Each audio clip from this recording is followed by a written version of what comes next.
I don't know. I don't know what was he hoping for. Like, was he hoping for that I block the Katarina with Solani or what? I mean, it's so obvious that he's setting up a flock now.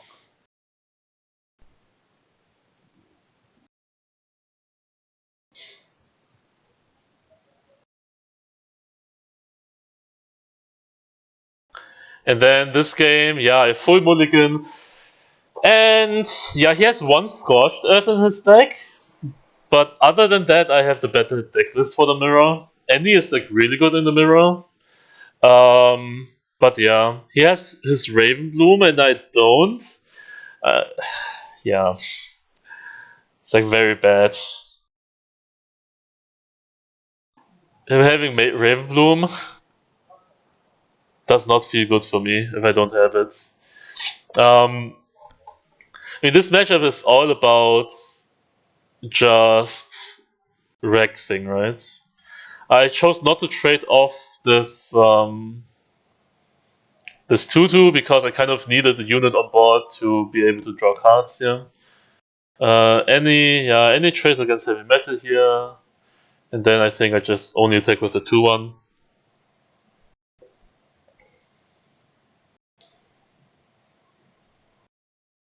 Even though I have TF in hand, I think I never want a red card anyway. I need to blue card, I need to find my Ravenbloom, right? I need to draw as much as possible. Here goes Zap. Okay. I don't want to just take free damage. Being healthy is also very important. Like if you drop to like 12 or something, if they play a Tybok and Rex, you just die from it straight up. If you're at 18 or something like this, usually you can live, right? Because a Rex on an empty board deals 14 with one Tybok.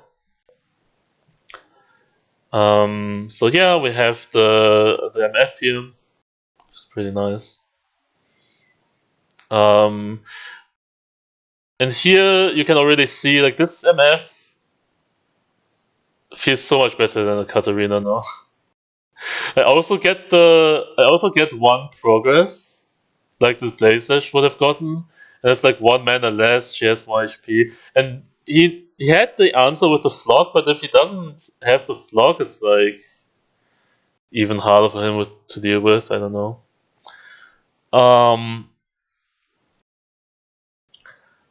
So yeah, we just go Spider Flock here. Because we need to advance. Like, we need to play these cards anyway. I can't use the Blaze Edge though to kill the spider because I need an answer for his Tybok, right?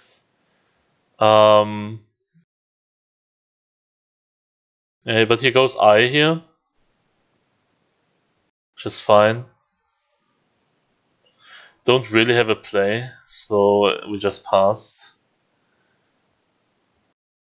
And I need to be holding this Rex, right? Like this, the only way we have a chance to win is if we have Tybok and Rex here still. So I can't just go for a Tempo Rex here. It's not gonna be enough. I just Blaze Edge, play the Rex. I mean, yeah, we have like board control for a second here, but our Rex will never survive. He has 6 cards in hand. His deck will always be able to kill the Rex himself, and then we kind of don't have anything anymore. So we go for the flock play. Okay, and here I didn't play very precisely. I need to play one more spell, right? In order to be able to play the Tybok next turn. Like I can't play Tybok this turn anyway, right? So next turn I need to Tybok next turn and Rex afterwards. But which spell do I dump, right? And looking at his hand, kind of needs to be the Disintegrate here. The Blaze Edge is my Rex activator. Like I need to ping face and play Rex, right? So this disintegrate is not so important in the hand anymore, especially since we deal with this Tybok anyway. So we're supposed to just waste this disintegrate this turn, just put it on the Tybok in combat, who cares, right? And then we get one proc and can play the Tybok next turn. But because I didn't do that, now I have to use this Blade's Edge phase and just be stuck with a Disintegrate in my hand. Like, a Blade's Edge in my hand would be so much better than this Disintegrate in my hand, right? But we're not punished because we draw the Death Hand here, which is always nice if your deck just helps you out. And okay, so we talked about the Rex stalemate in one of the earlier streams already, right? So this is the typical situation where whoever, so beginning next turn, right? I think so. Now this situation. Why not just pass next turn if you don't play units to disintegrate on next turn? I'm on a timer to play my Tybok. If I don't play my Tybok, he can just Rex me. I need to play my Tybok ASAP, and the point is as follows. In this situation, whoever attacks or plays a spell first loses the game, right? Because, assuming that we both have Rex and an activator in hand for Rex, if he attacks you with Twisted Fate, I play Death's Hand, right? I get the action first, right? It's my turn to play a unit, and I can play Rex, and he just dies. Here, if he declares this attack, he just dies, and this is only possible because I played Tybok last turn. Otherwise, he can just do whatever he wants. If he has a Rex, I just lose the game immediately. And yeah, so here, but even if he plays a spell, I can still just play Death Hand and Rex and kill him. So you can't attack, you can't play a spell that's not burst, and you cannot tap below 8 mana, because if you tap below 8 mana, now your opponent can just play a spell and then Rex. Because you can't Rex anyway anymore, right? So what do you do? So who wins this situation? Right? And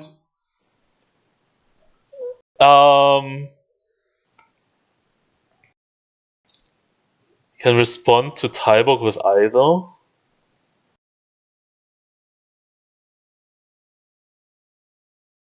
I don't get the point. Let me finish my my idea here first. So now who wins the game, right? It is indeed not a draw. Because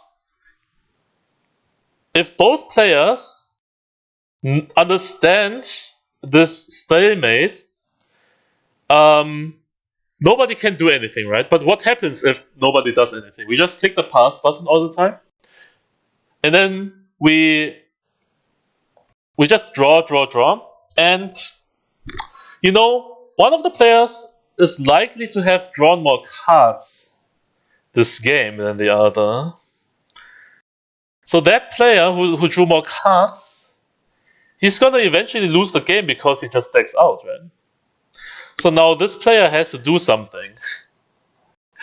So in that case, you just, like, the player who drew more cards is forced to do something. If one of the players is low enough that you can just accumulate all of your burn and throw all the burn on the stack and kill your opponents in one action, then okay, you can just win with the burn game plan. But given the HP totals that we have here, which is like 18 and 16, it's basically impossible for our decks to burn, even with one play Tyborg. Because like he would need 9 damaging spells to kill me. How is that even possible? Right? All of our spells deal 2 damage to face. Um, so so the most important thing is HP total, right? If one player is very low HP, that passing down is just okay. He just dies through burn. Then okay, he needs to take the risk, right? You need to identify which player is the one that would win if we just pass and draw the cards, right? And it's first the player with too little HP can just die to burn, which I would say it's like burnable numbers are. I mean, 8 is pretty easy to burn, 10 is possible, 12 maybe, because you also have to think about that you only have 10 cards in hand, right? And your hand is gonna get cluttered by like slogs, disintegrates. You're holding a Rex, right? It's not all of your cards are gonna be burned, and you can't even you can't like discard your cards because you can't play the cards. If you play the cards, then you open the stack and you lose the game, right? So at some point, it's not like all of the cards of the burn cards in your deck are gonna end up in your hand at the end of the game because at some point you have 10 cards in your hand and you can't play any one of them. The only cards you can play are like your units and burst spells. And even burst spells, like if you play I, you still have 8 mana, but you need 9 mana, right? Because you need to be able to Blades Edge Rex. So, yeah, you can't really play either because you tap out of your Rex activator. So there are really not that many cards that you can actually play. Tyborg taps you out, but yeah, House Spiders you can play. But I mean, House Spiders, but you can't attack. Remember that you can't attack, right? So in this, yeah, Morai Warden is a soft pass, but I mean, you still can't attack. That's the funny thing, right? It kind of depends on how healthy you are. Like, if I'm like at 18 and I manage to play, let's say, 2 House Spiders, then maybe I can think about opening the stack because my opponent can't necessarily burn me. What if attack with 6 units and burn? It's possible. Yeah, if your opponent doesn't have any units. Like, but realistically, you're not gonna have that many more units than your opponent. I mean, all of these situations are kind of possible, and yeah, units reduce like the Rex burn and stuff. 16 HP with 3 units depends on how many make it range and death hand your opponent has, right? If your opponent just plays death hand make it rain and then Rex, you kind of still die. So yeah, building the board enough. There's like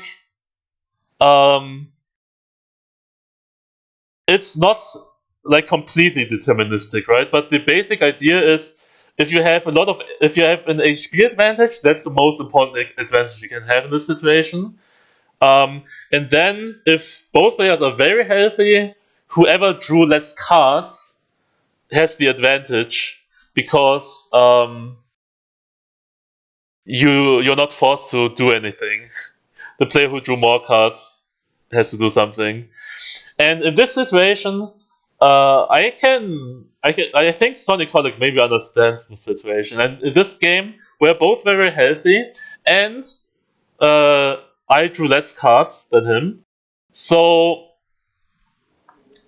I mean, he's obviously like, if we look at this, this is 2x speed, remember, right? He's like thinking about this for a really long time. But like, if he goes for it here, I don't know, like, what's happening? Because he drew more cards, right? So he's kind of forced to do it here. And What happens with even cards drawn? I guess it's a tie.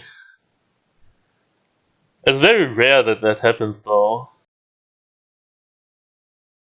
So also having, by the way, what's very funny is that having a level TF on board is a disadvantage. Because if your TF is leveled, you can't even play a unit anymore. If you play a unit, your TF has got a blue card, and the blue card is gonna is gonna open a stack, and your opponent can just kill you. It's kind of funny.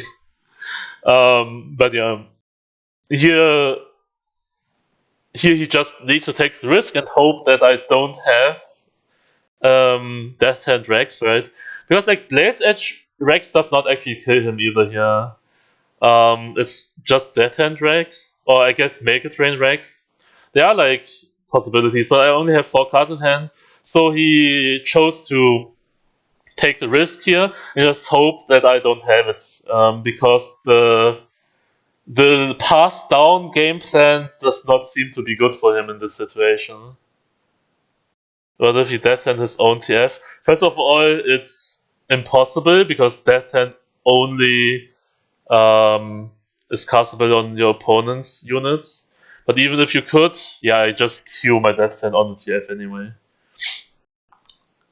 And yeah, I just won the game. From a situation where I was behind the entire game, right? He had the Ravenbloom, Tybok earlier, has second Tybok there. It was possible that maybe he was supposed to just not do that and try to like play second Tybok, because my Rex does not really kill him, right? In this situation, he has like other possibilities still because like, he's healthy enough. Like Tybok absorbs 2 Rex hits, so maybe he had like some other choices there. But yeah, he chose to take the risk and